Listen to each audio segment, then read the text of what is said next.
The day the world found out was a day no one in the city could forget. It was a warm spring afternoon when the sprawling driveway of the Bennett estate filled with sleek black cars, their tinted windows hiding the faces of 5 of the wealthiest bachelors in the country.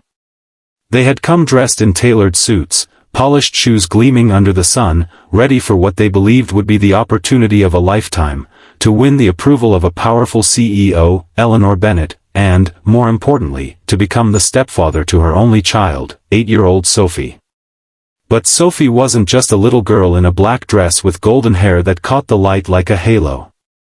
She was a child who had lost her father too soon, a child who understood loneliness more deeply than most adults, and a child who had learned to see the truth in people's eyes long before she learned to read.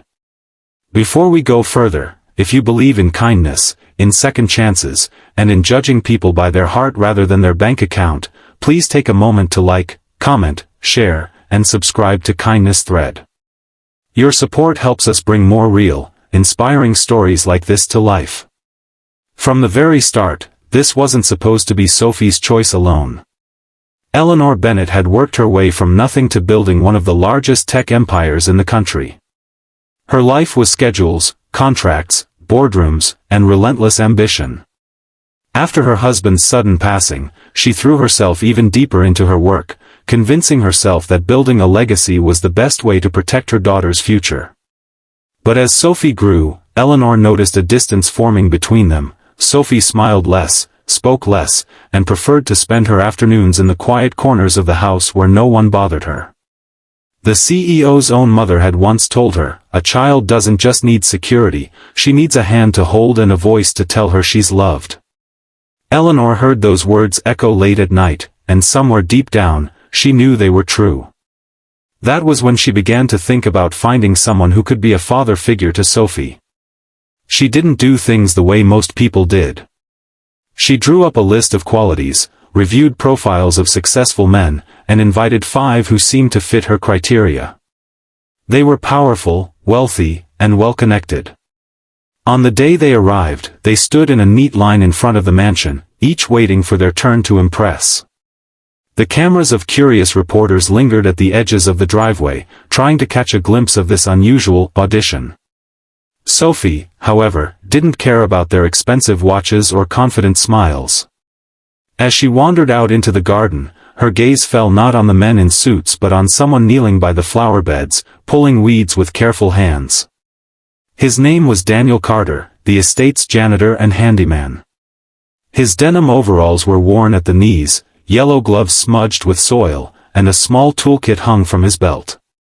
Daniel had been working at the mansion for less than a year, quietly fixing pipes, polishing floors, and mending whatever broke. But Sophie had noticed him long before that day, the way he always greeted her with a warm smile, the way he fixed her broken doll without her asking, the way he once stayed late to clean up after a storm so she could play outside the next morning. There was something steady about him, something safe. And more than anything, there was kindness in his eyes. When Eleanor told Sophie she could choose who would be her new father, Sophie surprised everyone by walking right past the line of wealthy men. Her small black shoes clicked against the marble steps as she crossed the driveway, heading straight toward Daniel. The men in suits shifted awkwardly, unsure if this was part of the process. Eleanor frowned, puzzled, as her daughter stopped in front of the janitor, pointed at him with her tiny hand, and said in a voice that rang through the air, "I want him." Gasps rippled through the gathering. The Rich Suitors exchanged bewildered glances, one even laughed under his breath, assuming it was a child's joke. But Sophie's face was serious. Daniel looked stunned, glancing at Eleanor, unsure if he'd heard her right. Eleanor stepped forward, her heels clicking sharply against the stone, and asked Sophie why she would choose him. The little girl's answer was simple, but it carried a weight that silenced everyone, "Because he's the only one who talks to me like I matter." The days that followed were filled with whispers and judgment. Eleanor's board members cautioned her against such a decision, friends said it would damage her image, and the media treated it like a scandal. "CEO's daughter picks janitor over millionaires" became a headline on every news outlet. But Sophie stood firm, and for the first time, Eleanor truly looked at Daniel. She saw a man who, despite his humble job, carried himself with quiet dignity. She learned that Daniel had been a single father once too, until a tragic accident took his wife and left him to raise his son alone, a son who later succumbed to illness.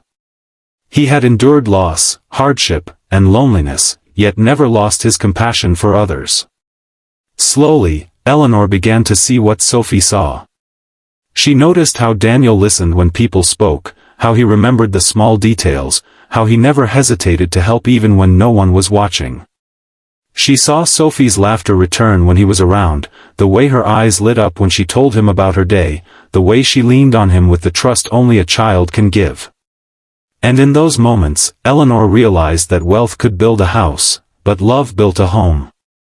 Months passed, and the media frenzy died down. Eleanor stopped caring about the whispers and started caring about the life they were building together.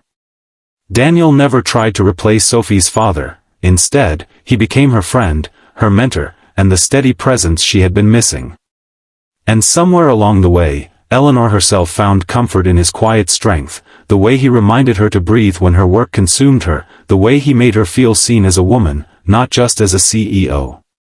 On a crisp autumn morning, in the very garden where Sophie had first chosen him, Eleanor asked Daniel if he would be part of their family for good. He didn't answer with words right away. He simply knelt down, hugged Sophie, and then looked up at Eleanor with eyes that said more than any vow ever could. If this story touched your heart, please like, share, and subscribe to Kindness Thread. It's your support that allows us to keep sharing stories of love, resilience, and second chances. Before we end, I have a special request. Please comment below and tell us. Have you ever seen someone choose kindness over wealth? Your stories inspire us more than you know.